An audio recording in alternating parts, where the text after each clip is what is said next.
বরখানপাড়া এলাকা প্রতিহিংসার কারণে রাস্তাঘাট দীর্ঘদিন যাবৎ অবহেলিত। এসব এলাকার মানুষ বছরের অর্ধেক সময় পানিবন্দী ও জলাবদ্ধতায় থাকে। এলাকার সংস্কার চাই, অচিরেই এই সড়কের উন্নয়নের কাজ শুরু করা হবে।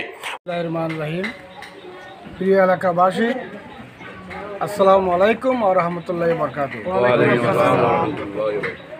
আসলে আমি সর্বপ্রথম ধন্যবাদ জানাই 16 টিভি এবং আমার সময় ইউটিউব চ্যানেল এবং আমার প্রিয় এলাকাবাসী যারা আমার সাথে আছেন, বিশেষ করে চট্টগ্রাম সিটি কর্পোরেশনের 38 নম্বর দায়িত্বপ্রাপ্ত আমাদের অজয় বাবু এবং সঞ্চয় বাবু, বিশেষ করে অত্র এলাকার কৃতি সন্তান এবং বাঘাইলেপুর ট্যাগের এই সমাজ কল্যাণের সম্মানিত সভাপতি নাইট ভাই সহ আমাদের অনেক নেতৃবৃন্দ এখানে উপস্থিত আছেন। আমি সবাইকে ধন্যবাদ জানাচ্ছি। এটা অত্যন্ত একটি দুঃখজনক ব্যাপার, একটি সভ্য দেশে, একটি স্বাধীন দেশে এরকম একটি রাস্তাঘাট, এরকম জনগণ অসুবিধার মধ্যে আসে বলে আমার মনে হয় না। কারণ এটা আমরা একমাত্র প্রতিহিংসার শিকার আমি মনে করি এই এলাকাটা। কারণ 17টি বছর আমরা ক্ষমতার বাইরে ছিলাম, দেশের যারা শাসন করেছে দায়িত্ব ছিল, কাউন্সিলর যারা ছিল, আমি মনে করি তাদের একটি প্রতিহিংসার কারণে অবহেলিত এই এলাকাটা। আর না হলে এগুলো সিটি কর্পোরেশন থেকে প্রত্যেক বছর এডিবির ফান্ড থেকে, জায়গা থেকে, বিভিন্ন সংস্থা থেকে সিটি কর্পোরেশনের মাধ্যমে এলাকায় উন্নয়ন হয়ে থাকে। কিন্তু আমি দেখতে পাচ্ছি আজকে বিশেষ করে আমাদের ইপিজেড থেকে বাগাইবার ট্যাক পর্যন্ত মুর্শাপাড়া রুট এবং পশ্চিমদিঘি রুট এবং এটা বরখানপাড়া, এটা আমি দেখেছি বিগত কিছুদিন আগে একটা লাশ পর্যন্ত মেডিকেল অ্যাম্বুলেন্স এখানে ঢুকতে পারে নাই। 3-4 ফিট করে পানি ছিল প্রত্যেকটি ঘরে ঘরে, প্রত্যেকটি রাস্তায়। এমনকি এখান থেকে আমার মনে হয় মুসল্লি, আমার মুরব্বীরা মসজিদে পর্যন্ত যায়, নামাজ পড়তে পারে নাই। সেরকম একটি সময় এলাকাবাসী পার করেছে। এটার জন্য আমি মনে করি যারা দায়িত্ব ছিল, যারা কাউন্সিলর, এমপি, মেয়র এবং যারা সমাজের দায়িত্বশীল ব্যক্তি, তারাই এগুলো দায়ভার নিতে হবে। কারণ এগুলোর দায়িত্ব জনগণ তাদেরকে দিয়েছে। তো অবৈধ নির্বাচন, অবৈধ সরকার, অবৈধ কাউন্সিলর, সে কারণে জনগণের বিরুদ্ধে তারা কাউন্সিলর হয় নাই। সেজন্য জনগণের দুর্ভোগ বুঝতে হলে জনগণের কাছে আসতে হবে, জনগণের মেনটেন নিয়ে প্রতিনিধিত্ব করতে হবে। এটা হচ্ছে তো মূল কথা। কিন্তু তারা এদিকে না গিয়ে জোর করে সন্ত্রাসী কায়দায় দখল করে যারা কাউন্সিলর হয়েছে, মেম্বার হয়েছে, মেয়র হয়েছে, তো তাদের যে লুটপাট করা ছাড়া কোনো কর্মসূচি ছিল না। আমি এই ধারাবাহিকতা থেকে ওই পরিস্থিতিকে আমি সবাই এলাকাবাসী সবাইকে নিয়ে বলতে চাই, আমরা সবাই পরিবর্তন চাই, আমরা সবাই সংস্কার চাই, শান্তিপূর্ণভাবে ঐক্যবদ্ধভাবে সমাজে বসবাস করতে চাই। আমরা ভেদাভেদ ভুলে গিয়ে সবাই একে অপরকে সহায়তা করতে হবে।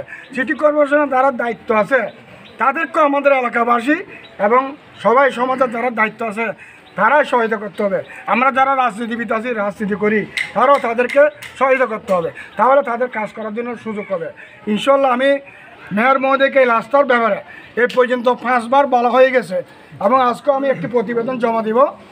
গতকাল আমি অনেক রাস্তায় পরিদর্শন করেছি, আজকেও আমি সেই ধারাবাহিকতা করতে সিটি কর্পোরেশন 2 জন কর্মকর্তা আমাদের সাথে আছে যারা সার্বক্ষণিক 38 নম্বর ওয়ার্ডের কাজ নিয়ে ব্যস্ত থাকেন।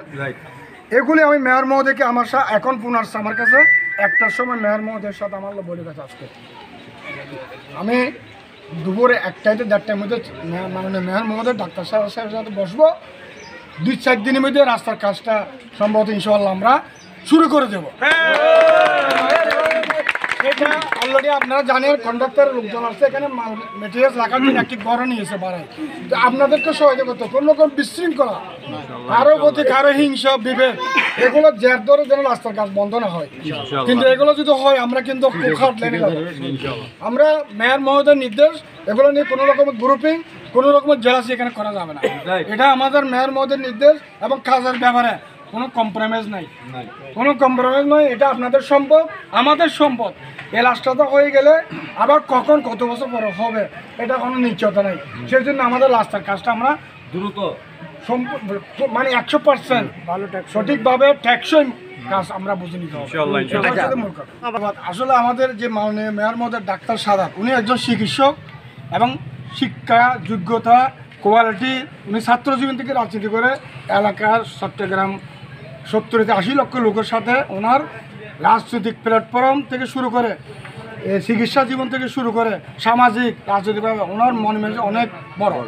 উনি কোনো মেয়রগিরি করে ওনাতে টাকা পয়সা কামানো কোনো সেই মন মানসিকতা নেই। ওনার উদ্দেশ্য হচ্ছে আমার এলাকার জনগণকে সেবা দেওয়ার জন্য সেবক হিসেবে কাজ করতে চাই। উনি নগর পিতা হিসেবে নয়, উনি একজন চিকিৎসক, একজন রাজনীতিবিদ এবং একজন সমাজসেবক, ধার্মিক লোক বিশেষ করে। তো উনি আমাদেরকে যেভাবে বলেছে, উনি যে ডেঙ্গুর ব্যাপারে যে প্রচারণা উনি চালাচ্ছে প্রত্যেকটি মসজিদের এলাকায় লিফলেট বিতরণ অতি দ্রুত আমাদের এলাকায় আমরা করব। মেয়র মহোদয় ইনশাল্লাহ আসবে, সেটা আমি আজকে প্রোগ্রাম নিই।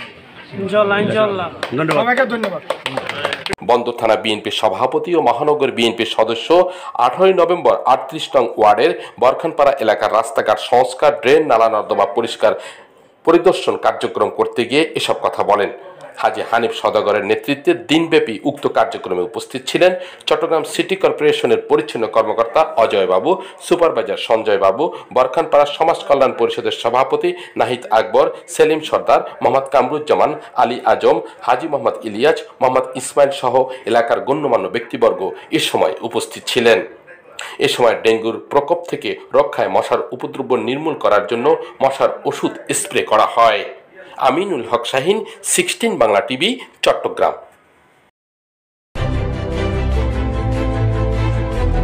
16 বাংলা টিভি, আবহমান বাংলার